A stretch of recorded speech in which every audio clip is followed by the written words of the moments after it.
Anda kembali menyaksikan Apa Kabar Indonesia Pagi. Pemirsa, kami ajak Anda untuk kembali berdialog bersama narasumber. Tapi tadi pertanyaan menggantung untuk Mas Adi Prayitno. Ini politik merangkul Prabowo sudah semakin gencar dilakukan pasca penetapan. Ini sudah tepatkah dilakukan saat ini atau pihak lawannya sebetulnya masih perlu waktu untuk cooling down, move on dulu? Kalau bicara tentang merangkul dalam konteks menyamakan persepsi bahwa Pilpres sudah selesai, saya kira oke. Kalau tafsir dari merangkul itu harus mengajak mereka dalam koalisi bersama, harus sharing power jadi menteri, saya kira kurang tepat ya.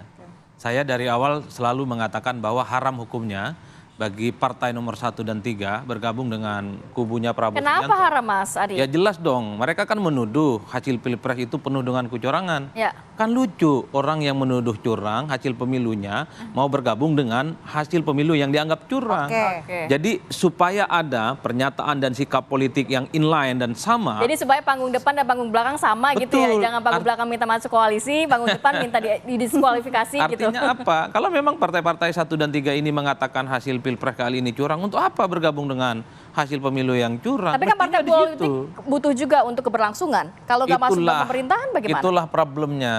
Saya sering mengatakan di tempat ini juga, seringkali narasi-narasi dan tuduhan kecurangan itu hanya lip service.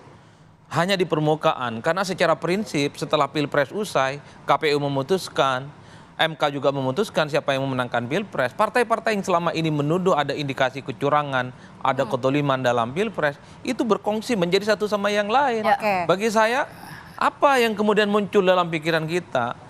Elit lah yang sebenarnya memprovokasi rakyat. Mereka yang kemudian memberikan contoh yang tidak baik.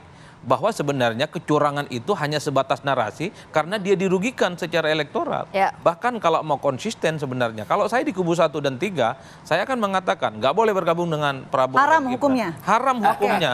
Karena Jadi, itu adalah hasil pemilu yang menurut mereka terindikasi penuh dengan kecurangan. Ini yang disebut dengan konsistensi antara pernyataan dan sikap politik. Tapi iman politik partai-partai oposisi saat ini kayaknya nampaknya gampang digoyah deh. Mulai goyah. Tapi begini. Bukan hanya gampang ya menurut saya. Memang politisi ini kan ujung-ujungnya bagaimana mendapatkan kekuasaan. Udah itu aja kok, dapat menteri, dapat jatah. Yang lain-lain untuk rakyat, untuk publik saya nggak terlampau percaya. Kalau mau jujur, jika ada partai 1 dan 3 mau bergabung dengan Prabowo dan Gibran, tanyakanlah ke para pendukungnya. Setuju tidak bergabung? Kalau nggak setuju jangan bergabung. Nah, gimana Kalau nih, setuju Bang baru Idrus? bergabung. Jadi gini ya. Jadi ini kan kita ini kadang-kadang ahli tafsir semua. Jadi apa disampaikan oleh memang ini adalah dukung politik ya. Jadi ini menafsirkan dan nanti Untung nggak disebut ahli nujum.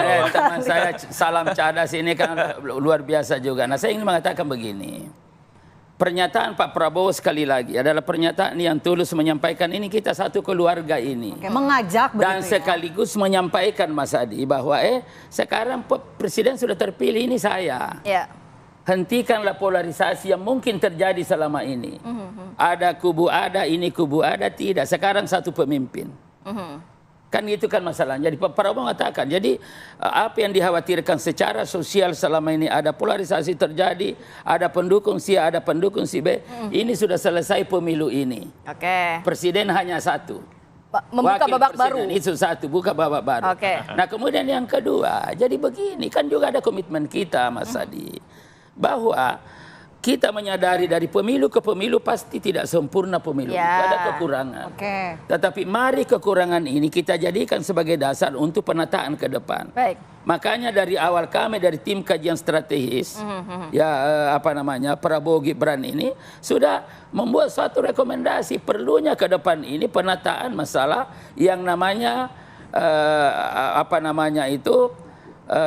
etik kehidupan kebangsaan itu, etika kehidupan kebangsaan yang oleh Bang Jimli sekali lagi, kalau tadi beberapa kali mengungkapkan, saya juga beberapa kali mengungkapkan di sini, perlunya segera ditindaklanjuti, Ya. TAP MPR nomor 6 itu tentang etika kehidupan kebangsaan. Oke. Jadi ada ini supaya nanti jangan lagi ada perdebatan-perdebatan dan tuduhan tanpa dasar kurang etik, tidak bermoral. Oke. Nah, Kalau itu saya setuju, Bang. Nah, iya makanya. Jadi masih ada satu tambah biar nanti. Masih ada satu lagi. Singkat saja, Pak. Kemudian kita juga sudah merekomendasikan supaya segera, dan ini saya kira ini salam cadas ahlinya ini sebagai ahli tata negara. Nanti kita juga akan tanyakan pendapatnya ini ke bahwa Bang Refli. evaluasi terhadap Undang-Undang Dasar 45 kita sebagai hasil amandemen 4 tahap itu.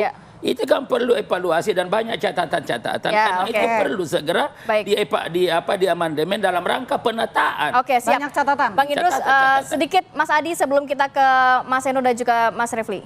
Ya, secara prinsip saya setuju. Pilpres sudah usai, polarisasi harus dihentikan, gontok-gontokan juga harus diakhiri.